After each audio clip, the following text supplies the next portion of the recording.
Pranab Kumar Pramanik, AI schools Lalbagh sub division.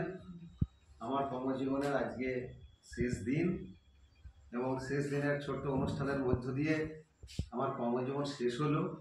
এখনও দুদিন আমার কর্মজীবন থাকলেও যেহেতু শনি আর রবিবার আমাদের অফিস বন্ধ থাকে, তাই আজকেই আমার শেষ কর্মজীবনের শেষ দিন। এবং অনুষ্ঠানে বিভিন্ন মাস্টারমশাই এবং আমার অফিস কর্মচারী সকলে একটা ঘরোয়া আলোচনায় মিলিত হয়ে মত আদান প্রদানের মধ্যে দিয়ে ভালোভাবে কাটলো। তাই বিদায়বেলায় চলে যাচ্ছি, তো খুব খারাপ লাগছে না। কারণ হচ্ছে আমি অনেকদিন আগেই জানতাম এই দিন আমার শেষ কর্মজীবন। আবার এই কর্মজীবন থেকে হয়তো আবার নতুন কোনো জীবনে প্রবেশ করব, সেখানে আমার নিজের মতো করে সাজিয়ে নেব।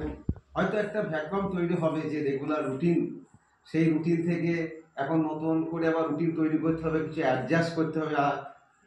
আগামী দিন হয়তো কিছু অ্যাডজাস্ট করতে কিছু একটু অসুবিধাও হবে, তবে প্রকৃতির নিয়মে সবই মেনে চলতে হবে, উপায় নাই।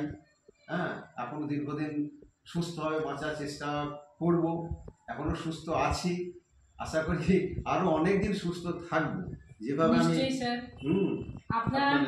আপনাকে আমাদের সবার তরফ থেকে অনেক শুভেচ্ছা, অনেক ভালোবাসা। আমি ঈশ্বরের কাছে প্রার্থনা করি কি আপনার আগামী জীবন, আপনাদের জীবনগুলি সুখময় হোক। পাশের মোবাইল বাজছে, বোঝা যাচ্ছে আপনি কত VIP person and always busy in your work. আর এটা সত্যি স্যার, এক না একদিন আমাদেরকে সে জায়গায় ছেড়ে যেতে হয়। আজকে আপনি রিটায়ার হচ্ছেন, আগামী কিছুদিন পরে এই দিদিমণিও হতে পারেন, কিছুদিন পরে দেখা যাবে সুব্রতকেও আমি রিটায়ারমেন্ট মুহূর্তে দেব, আমিও রিটায়ার করতে পারবো।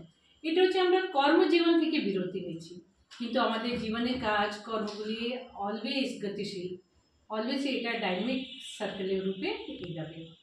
আপনি অনেক বহু স্কুলে গিয়ে পরিদর্শন করেছেন, বিভিন্ন স্কুলে শিক্ষা প্রতিষ্ঠানে তার জন্য কাজ করেছেন। আর আমি এটাও শুনলাম কি আপনার কাছে অফিসে আমাদের মতো অনেক দিদিমণিরা, অনেক শিক্ষক শিক্ষিকারা যে কোনো সমস্যা নিয়ে এসছেন, আপনি খুব সুন্দরভাবে সেটি সমাধান করেছেন। তার জন্য আপনার বিশেষ নাম রয়েছে Pranab Kumar Pramanik as a AI sir. It's my very honour I am today here. এটা আমার জন্য সত্যি ইমোশনাল কি আজকে আমি আপনার সামনে এসেছি এই দিনে। আমি আপনাকে বহরমপুরে আপনি যখন ছিলেন অফিসে প্রায় দীর্ঘ 8-10 বছর আগে থেকে ছিলেন। সর্বদা আপনাকে দেখলাম কর্মে, খাতা পেনের নিচে মুন্ডে থাকে।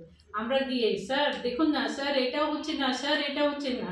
আপনি বলতেন দাঁড়ান আগে আমার কাজটা করে দেখছি। হ্যাঁ বলুন আপনার কি প্রবলেম। এর জন্য আপনার কি মনে হচ্ছে আমাদের মতো শিক্ষিকারা গিয়ে আপনাকে কীভাবে অত্যাচার করেছে, কীভাবে আপনার পিছনে লেগে লেগে কাজের জন্য আপনাকে সবসময় আহ্বান করেছেন, আর আপনি সর্বদা আমাদের শিক্ষক শিক্ষিকার পাশে ছিলেন। বলুন। আমি যখন চেয়ারে বসতাম এবং মনে করতাম সরকার আমাকে বেতন দিচ্ছে, তাই আমার জীবনের আমার চেয়ারের যে দায়িত্ব সেটা সঠিকভাবে পালনের চেষ্টা করতে হবে। সেই জন্য আমার কাছে আমি খুব ওই ডিআই অফিসে খুব গুরুত্বপূর্ণ দায়িত্ব সামলাতাম। সেখানে বিভিন্ন মানুষ আমার কাছে স্কুলের বিভিন্ন সংক্রান্ত প্রবলেম নিয়ে আসতো, সেগুলো আমি যথাসাধ্য চেষ্টা করতাম যে সলভ করে দেওয়া, কাউকে বিমুখ করতাম না, কারোর সঙ্গে খারাপ ব্যবহার করতাম না। এটা আমার মোটিভ ছিল যে আমি চেয়ারে বসে সকলের সমাধান করে দেবো এবং সবার সঙ্গে ভালো ব্যবহার করব। এইটা আমি ডিউটি হিসেবে সারা জীবন মনে করেছি এবং সেইটাই পালন করেছি। সেই জন্য আমাকে এখনো মাস্টারমশাই দিদিমণি সকলে কিন্তু এখনো ভালোবাসে, এখনো মনে রেখেছে। নিশ্চয়ই আমিও আপনাকে ভালোবাসি, আমিও আপনাকে বহুবার পেয়েছি। আপনি আমাদের স্কুলেও এসেছেন। আপনার মধ্যে এটা দেখলাম আপনি লেডিসদেরকে বিশেষভাবে একটু রেসপেক্ট দেন, প্রত্যেক এডুকেশনের প্রতি আপনার শিক্ষার প্রতি আগ্রহ বেশি রয়েছে, ছাত্রীদের প্রতি আগ্রহ রয়েছে। আমাদের স্কুলে যে কোনো অ্যানুয়াল অনুষ্ঠানে আপনি এসছেন, পুরস্কার বিতরণী অনুষ্ঠানে গত বছরেই এসেছিলেন, সেই মুহূর্তগুলি আমার চোখের সামনে এখনও ভাসছে। আমি আশা করব আমাদের স্কুলে যে কোনো অনুষ্ঠান হলে আপনাকে পাবেন। এবার আমরা চলে আসছি আমাদের প্রিয় ছোট ভাই সুব্রত মাস্টারমশাই। উনিও সমস্ত দিক থেকে প্রণববাবুকে ভালোভাবে চিনেন, উনি কিছু বলবেন। নমস্কার, আমি সুব্রত সাহা, তেঁতুলিয়া হাই স্কুলের সহকারী শিক্ষক।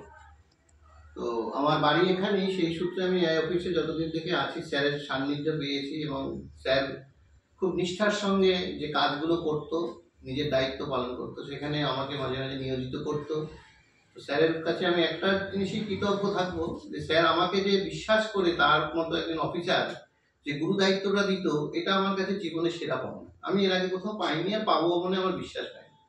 তো স্যারকে আমি এই কারণেই শ্রদ্ধা করব যে এই রকম একটা ভালোবাসা পাওয়া বহুত দিন লাগে, কিন্তু সেটা স্যার একটিমাত্র এত অল্প সময় আমাকে বিশ্বাস করেছে, যেটা আমার কাছে চিরজীবনের পাওনা। নিশ্চয়ই। এটার জন্য আমি স্যারের কাছে চিরকৃতজ্ঞ থাকবো এবং আজকে এই বিদায়বেলায় স্যারকে সুস্থ জীবন কামনা করছি। ঈশ্বর ওনার মঙ্গল করুক, সুস্থ থাকুন। যেভাবে দেখতে পাচ্ছি এরকম যেন আরো আমরা যুগ যুগ স্যারকে দেখতে পাই। স্যারকে পাবো না ঠিকই কাছে এই অফিসে, কিন্তু স্যারের সাথে যোগাযোগে থাকবো, স্যারের সান্নিধ্যে থাকবো। এটা বিশাল পাওনা আমার বিশাল কাছে। পাওনা স্যারের কাছে। আমিও স্যারকে ভীষণ মিস করবো। আমি স্যারকে ভীষণ শ্রদ্ধা করি, রেসপেক্ট করি। ওনার কর্মজীবন সুস্থভাবে উনি সুন্দরভাবে কাটিয়ে উঠেছেন।